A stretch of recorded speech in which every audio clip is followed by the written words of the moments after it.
बोलिए सर। सुप्रभात दोस्तों। पुनः मैं आज आपके लिए जो है एक नए तरह का जो है ट्रिक लेकर आया हूं, जिसमें 3 अंकों का गुणनफल एक बार में कैसे हम ज्ञात करेंगे, इसके बारे में आज हम सीखेंगे।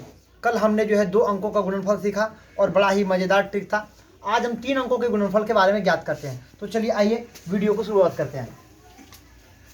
मान के चलें कि कोई भी 3 अंक ए, बी और सी के फॉर्म में है,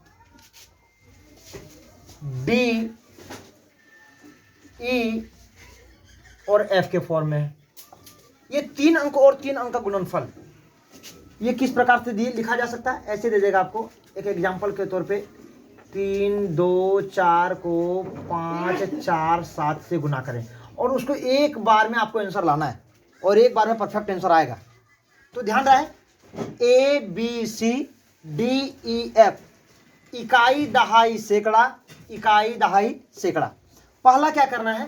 पहला काम, पहला स्टेप जिसको हम लोग कह रहे हैं स्टेप नंबर 1, इसको मल्टीप्लाई करना है। क्या करना है? मल्टीप्लाई करना है। मल्टीप्लाई करके मान लो कुछ आया, मान लो एक्स आ गया। अभी पता नहीं क्या आने वाला है, एक्स आया, हाथ में तो कुछ बचा होगा। चलिए उस हाथ में हम बाकी रख लेते एक। अभी एग्जाम्पल ही मान के चलेंगे कि मान लिया ये आया, हमने इसको गुना किया, एक्स आया, हाथ में ये बचा।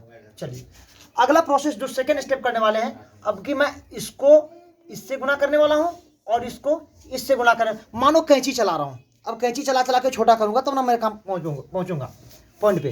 तो बी और एफ को और सी और ई को गुना किया, तो बी एफ को गुना किया, कुछ आया होगा, सी ई को भी गुना किया, कुछ आया होगा। उन दोनों पार्ट्स को मैंने क्या किया? जोड़ा, और जोड़ने के बाद जो शेष बचा उसको मैंने लिख डाला। मान लो कि जोड़ने के बाद कुछ आया होगा, एक जोड़ा तो मान लो वो वाई आ गया, उसमें भी कुछ बचा होगा। मान लिया जाए भाई उसमें 2 बच गया। अब क्या करना? तीसरा स्टेप, ध्यान रहे 2 स्टेप आपका फाइनल है। तीसरा स्टेप क्या करना है? ए को एफ से लगाना है और डी को सी से लगाना है।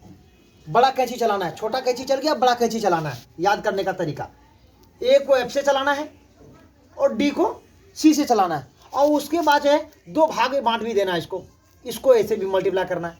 तो सी को डी से गुना करेंगे, कुछ आएगा, ए को एफ से गुना करेंगे, कुछ आएगा, और बी को ई से भी गुना करेंगे तो कुछ आएगा। मतलब तीनों पार्ट को हमको जोड़ना है, तीनों पार्ट को जोड़ना है। और बाकी मान लो कि हमने 2 बचा, हमने मान लिया क्या चला ना 2 बचा, तो वो 2 को भी जोड़ दिया। तो मान लो 2 को जोड़ने के बाद क्या है भाई? तो जेड आ गया। क्या आ गया? जेड आ गया। हाथ में कुछ बचा होगा, मान लिया जाए 5 बचा होगा। कितना बचा होगा? 5 बचा होगा। फिर तीसरा प्रोसेस, फिर हम पीछे की ओर जाएंगे। फिर क्या करेंगे? फिर ए और ई को गुना करेंगे, बी और डी को गुना करेंगे। ए और बी डी को गुना करने के बाद जो प्राप्त होगा उसमें हम फिर 5 जोड़ेंगे, क्योंकि बाकी 5 बचा हुआ था।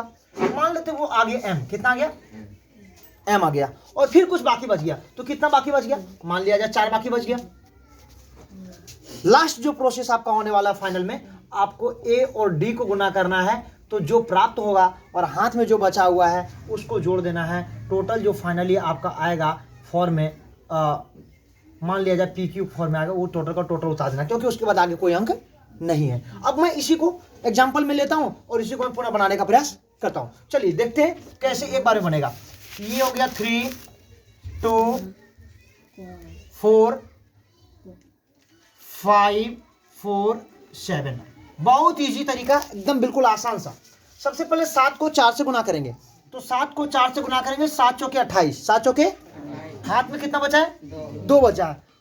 अगला प्रोसेस में क्रॉस में चलूंगा, 7 को 2 से गुना करूंगा 14, और 4 को 4 से गुना करूंगा 16, तो 14 और 16 30, 14 और 16, और हाथ में कितना बचा है? 2, तो 30 और 2 32, 32 का 2, हाथ में कितना बचा है? हाथ में बचा है 3। 2 प्रोसेस में आ गया, 2 स्टेप मेरा क्लियर। तीसरा प्रोसेस चलूंगा, देखिए यहां से यहां ध्यान दोगे। मैं 7 को 3 से गुना करने वाला हूं, 7 को 3 से गुना करेंगे 7 या 21, फिर 5 को 4 से गुना करेंगे, 5 चौके 20, तो 21 और 20 41, और 2 को 4 से गुना करेंगे 8, तो 41 और 8 49, और हाथ में कितना बचा है? 49 और 3 कितना हुआ? 52, 52 का कितना बचा होगा? और हाथ में कितना बचेगा? 5। आ रहा समझ में? मैंने 3 स्टेप क्लियर कर लिया। चौथा स्टेप क्या करना है? 3 को 4 से गुना करना है, 3 चौके 12, और 5 को 2 से गुना करना है, 5 दूनी 10, तो 12 और 10 कितना हो गया? 22। हाथ में कुछ बचा है क्या? बचा है। तो 22 और 5 कितना हुआ? 27 का 7। और हाथ में कितना बचेगा? 2। लास्ट जो आपका स्टेप है बहुत इजी है। 5 को 3 से गुना करेंगे 15 और हाथ में बचा 2, तो 15 और 2 हो गया आपका 17। ये आपका फाइनली आपका आंसर है। इस प्रकार से आप कोई भी 3 अंक के डिजिट को 3 अंक से गुना करने के बाद आप जो है अपने बिल्कुल सटीक जवाब तक पहुंच सकते हो। तो उम्मीद है दोस्तों ये वीडियो पुनः आपको अच्छा लगा होगा। आप लोग हमारे वीडियो चैनल के साथ बने रहें। इंपीरियल एकेडमी आपका तहे दिल से स्वागत करता है। Thank you very much.